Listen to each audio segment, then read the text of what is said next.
नमस्कार, स्वागत है आपका जीवन 24 में। मैं हूं आपके साथ खुशी मित्तल। पटना के गांधी मैदान में डॉक्टर अंबेडकर को श्रद्धांजलि अर्पित करने पहुंचे बिहार के उप मुख्यमंत्री विजय कुमार सिन्हा ने प्रधानमंत्री मोदी के नेतृत्व और भ्रष्टाचार के खिलाफ अभियान को लेकर बड़ा बयान दिया है।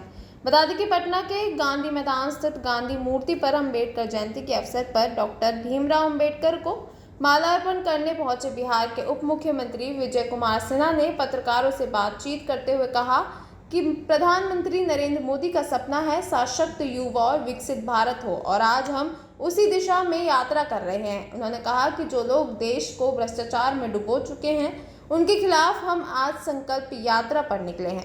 विजय सिन्हा ने यह भी कहा कि अंबेडकर जयंती का दिन हमें संविधान, सामाजिक न्याय और समर्पण की प्रेरणा देता है, और हम मोदी जी के नेतृत्व में इन्हीं आदर्शों को लेकर आगे बढ़ रहे हैं।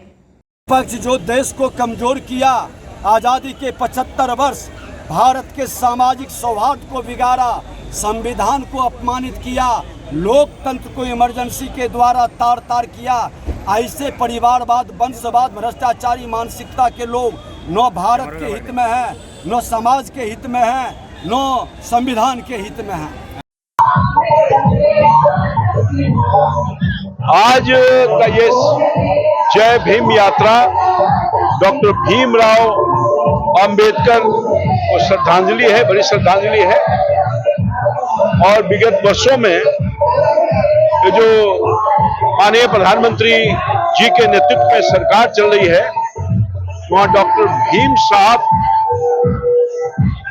को प्रतिष्ठित करने का 5 जगहों पर जहां उनकी पढ़ाई हुई, जन्म हुई, शिक्षा दीक्षा हुआ, उन सब जगहों को एक बड़े तीर्थ स्थान के रूप में परिवर्तित करने का भी काम किया है। और आज ये लोग संविधान की कॉपी लेके पॉकेट में घूम रहे हैं। मैं उनसे पूछना चाहता हूं, जिस संविधान की कॉपी लेके घूम रहे हैं, उनके निर्माता को कितना सम्मान दिया है आपने? भारत ने दिया, किसने दिया? आप अपने पूरे खानदान को, इनके ये कांग्रेस पार्टी के जितने थे, सब लोगों को भारत रत्न देने का काम किया, मगर इनको इतनी मन में श्रद्धा नहीं थी कि डॉक्टर भीमराव अंबेडकर को भारत रत्न देने का काम किया। आज लोगों को मूर्ख बना रहे हैं। सबसे अधिक अत्याचार और सबसे अधिक जुल्म कांग्रेस पार्टी के रिजिम में हुआ है, जो संविधान लेके घूमने का काम कर रहे हैं। हम पूछना चाहते हैं राहुल गांधी से, आप ये बताइए कि आपके जैसा लोकतांत्रिक व्यवस्था को हत्या करने वाला आपके ही शासनकाल में, कांग्रेस के शासनकाल में, याद है सब लोगों को आज तक, वो आपातकालीन दिन जिसने जनता के मुंह पर आवाज तो बंद किया था, पत्रकारों को भी बंद करने का काम किया था। तो ये तो हमेशा संविधान का खुला उल्लंघन करने वाली पार्टियां हैं, लोग हैं, और हमेशा डॉक्टर भीमराव अंबेडकर को अपमानित करने वाले, उनके लोगों को अपमानित करने वाले लोग। धन्यवाद। हम विकसित भारत नहीं बना पाए थे, लेकिन मोदी जी ने संकल्प लिया कि हमें विकसित भारत बनाना है। देश के युवाओं को विकसित भारत का पार्टनर बनाना है। देश के युवाओं को लीडरशिप देनी है। 1 लाख युवाओं को नई लीडरशिप देने के लिए तैयार करना है। और उसके लिए मोदी जी ने माय भारत प्लेटफॉर्म तैयार करा। 1,75,00,000 से अधिक माय भारत के वॉलंटियर विकसित भारत के सहयोगी बनने के लिए ये प्लेटफॉर्म पर रजिस्टर हो गए।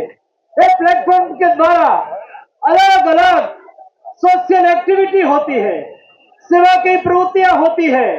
हर महीने ऐसी पदयात्रा का आयोजन होता है, और ऐसी पदयात्राओं के द्वारा हमारे महापुरुषों के जीवन चरित्र से प्रेरणा लेके विकसित भारत के लिए हमारे युवा संकल्प लेते हैं, और संकल्प लेके विकसित भारत की यात्रा के सहयोगी बन जाते हैं। आज हमें संकल्प लेना है। ये हमारे महापुरुष, जिन्होंने देश को बंधारण दिया, कॉन्स्टिट्यूशन दिया, जिन्होंने गरीब, शोषित, वंचित और पीड़ितों के लिए लड़ाई लड़ी, जिन्होंने समानता की बात कही। अरे दोस्तों, जब 1947 के पहले दुनिया में भी, वेस्टर्न कंट्री में भी महिलाओं को बराबरी का अधिकार देने की बात नहीं होती थी, इस समय में डॉक्टर बाबा साहब आम्बेडकर ने समानता की बात कही, नहीं केवल बात कही, लेकिन बंधारण के निर्माता के रूप में समाज के सर्व वर्ग को आगे बढ़ने का अधिकार भी दिया। हमें इस कॉन्स्टिट्यूशन से प्रेरणा लेनी है, हमें बाबा साहब के जीवन कवन से प्रेरणा लेनी है और विकसित भारत का रास्ता तय करना है। विकसित भारत के रास्ते पे देश को ले जाने के लिए, संकल्प व्यक्त करने के लिए आज की पद यात्रा का आयोजन हुआ है। ये नहीं केवल पद यात्रा है, लेकिन महापुरुषों। अभी के लिए इतना ही है। ऐसी और तमाम खबरों के लिए देखते रहे GBN 24।